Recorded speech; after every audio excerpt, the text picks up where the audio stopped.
Welcome to the Mindfulness TLC micro course series by Jackie Eldridge and Ross Clark. This is part 1. The following agenda will help you to navigate the series, beginning with this first micro course.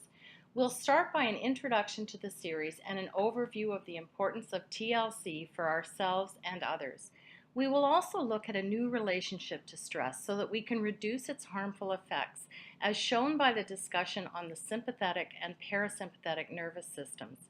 This discussion will be followed by the practice of stopping and dropping, a skill that can be accessed anytime and anywhere. Then we will offer you a chance to reflect so that you can observe the effects of your mindfulness practice.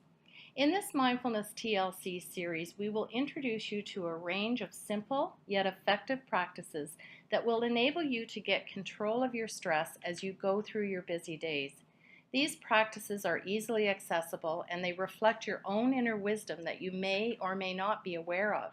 The fact is that we are all creative, resourceful, and whole, and we actually have the answers inside of us. We just need to become aware by stilling the mind and cultivating present moment awareness. So why did we choose TLC, or Tender Loving Care, as part of the title of our series? The fact is that we all require TLC in order to thrive. We also need to be able to offer TLC to others. However, it's like the oxygen mask metaphor.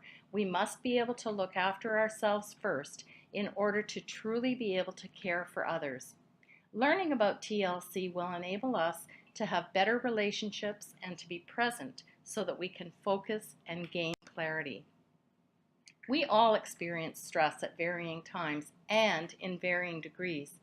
The research on stress tells us that when left unchecked, it can cause serious physical and emotional health challenges. Some of these challenges have dire consequences. The stress loop often begins when we have a challenging thought that leads to an emotion, and then more thoughts enter that increase the emotions. After an hour of more thoughts and more emotions, we often find ourselves in a stress loop that can seem difficult to relieve. Instead of staying stuck in a stress loop, we want to understand that stress is there. We aren't going to create an aversion through avoidance or pushing it away. We are going to accept that it is there as we work towards caring for ourselves by taking an action that will help to alleviate the stress. When we are stressed and experiencing challenging emotions such as fear, anger, guilt, sadness, worry, or resentment, we begin to access our sympathetic nervous system.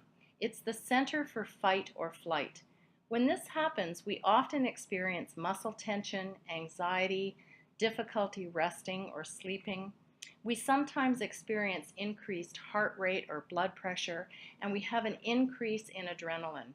However, we can restore balance through our parasympathetic nervous system, which promotes healing, regeneration, and nourishment of the body. Our immune systems are being regulated. The parasympathetic nervous system is activated by feelings of calm, love, peacefulness, contentment, satisfaction, and appreciation. When we're operating from the parasympathetic nervous system, we are able to rest and sleep. Our heart rate and blood pressure goes down and we're able to see the bigger picture. We are also able to gain clarity through thoughtful introspection and meditation. Laughter and tears are actually signs that we have access to the parasympathetic nervous system. So what is one skill we can use to help us? This skill is very simple and called stopping and dropping. Just like the name implies, we're going to stop what we're doing and we're going to drop into our breath. The first thing is to get grounded. So whether you're sitting down or standing up, you're going to ground into your feet, feeling your feet on the floor and really helping yourself to feel safe in that grounding. Then you're going to close your eyes, just dropping into your breath, noticing the natural rhythm, the rising and falling of your chest. Perhaps you're noticing the breath on your nose or through your mouth if you are a mouth breather. Just taking time to bring your awareness to that natural rhythm of your breath. At first, your mind might wander, and that's okay. It happens to all of us. We're simply going to notice that our mind has wandered and bring it back to the breath. For some people, it's helpful to say in their mind, I am breathing in, I am breathing out. You really don't need to spend a lot of time doing this stopping and dropping exercise. It can be very short and used often throughout the day.